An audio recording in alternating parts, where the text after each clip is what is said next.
the whacked out news. People breaking the law. Ha ha, fighting in the nude. Ha, drunk people pooping in the street. Ha ha, it's the whacked out news. Huh, so many people on meth. Ow! Okay. You know, people smuggle a lot of things across the border. That's just what happens at the border.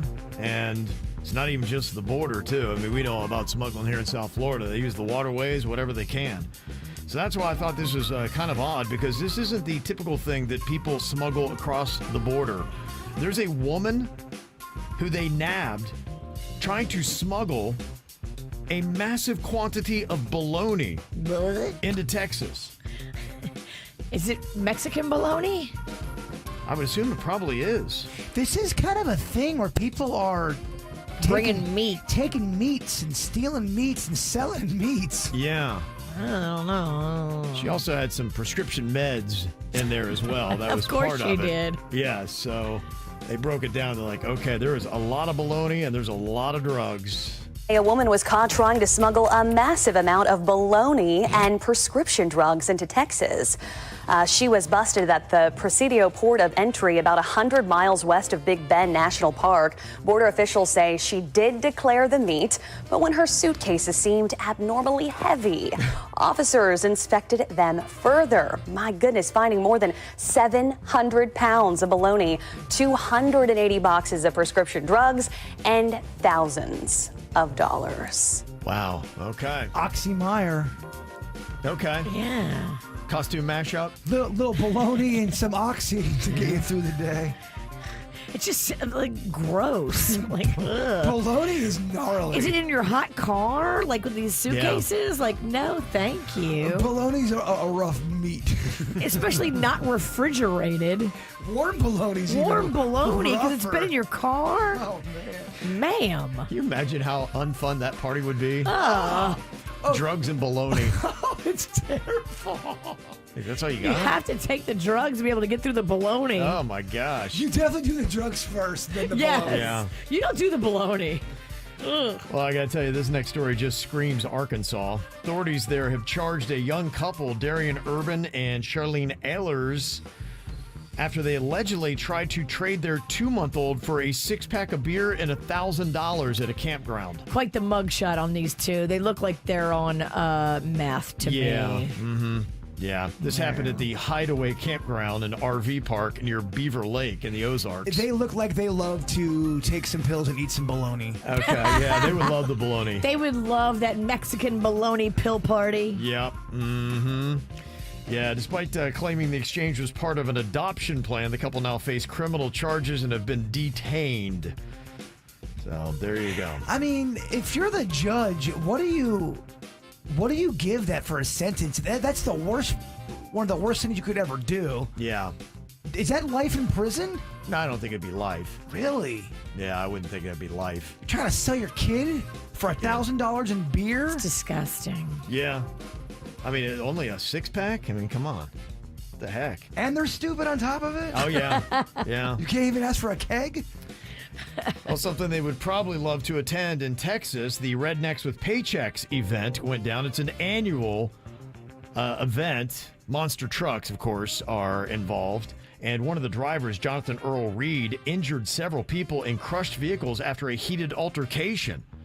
Apparently, Reed struck a UTV, leading to a verbal dispute. Witnesses then reported that Reed shouted, "If the vehicle doesn't have an 8-foot flag on it, I can hit it," before driving his truck over cars and then even people. Oh my gosh. 5 victims aged 26 to 67 from Kansas, Texas, and New Mexico were identified, with 2 requiring hospitalization. Oh my God. And now he's facing 5 felony charges of aggravated assault with a deadly weapon. If you had paycheck before, you ain't gonna have one now when they all sue you. Dying. Well, a Phoenix woman doing dental procedures out of her home has pled guilty to practicing without an Arizona license. On Instagram and Facebook, 33-year-old Geraldine Goez was advertising $100 teeth cleanings and $10 x-rays. Living room dentist, what could go wrong? Well, here's my question. I get that it's illegal. How are her stats? Is she good? It's a great question. I don't know what her track record is. Look, dental is expensive. If I knew someone that was awesome and great, and they're like, I got barred, but you trusted them. If they were awesome and great, they wouldn't be doing it in their living room. Well, maybe they had a gambling addiction and they lost it all and they got kicked out of their practice. I don't know. Okay. All right. If you can't keep it together, you can't have access to these teeth and gums. Right. You just can't. Right. I'm so sorry. I'm not going to be joining you in your living room. I'm not going to lay on your futon. But if you had it all known that they were really good, they ran their personality's the problem. The only way I would do that is if it was somebody that was in my family, like a family member that's also a dental hygienist that's like, hey, I can bring home my tools and clean your teeth for $20. And I'd be like, all right, let's do this. Yeah. If you know they're Yeah. good and That's they're what in I'm your saying. family. Yeah. But going to a stranger's house and just propping up on their ottoman? No. No. No thanks. Not going to do that. Yeah. She was telling everybody she was a dentist, but she actually works in construction. So she's not good. They sentence her to 12 months of supervised probation, and she also has to pay restitution if any victims come forward. Oh. I would like to hear of the person she was working on. How did it turn out? Did she turn construction into dentistry? There's this woman, Mackenzie Lee Comfort, who's made a TikTok talking about how she went to the dog sitting agency Rover, and she had this dog sitter, and she had this trip that she had to go on the end of August. After a couple of weeks on this trip, she stopped receiving photos about her dog because that's what the dog sitter would do. Be like, okay, here I am with Fido, and here's what he's doing, all that Proof kind of of stuff. playtime. Yes. Every day. Send me a picture. Proof of life. All that. So she's like, what's going on? And she stopped hearing from the dog sitter and found out that the dog sitter rehomed her pet. What? Gave it to somebody else. What the hell? She contacted Rover and they said, yeah, we've banned her from the app, but didn't stop her from going rogue. Thankfully, thanks to her TikTok video, she was able to get reunited with her pet. That would be awful. There's no way I would ever use Rover. I looked into it and I did not like the vibe of it. I'm sure someone's used it and had a good experience. I kind of looked into it. I'm going, nah. I think it's a terrible idea to use Lyft and Uber, but I do it, and I worry that every time I'm getting in the backseat, I'm taking my life into my hands.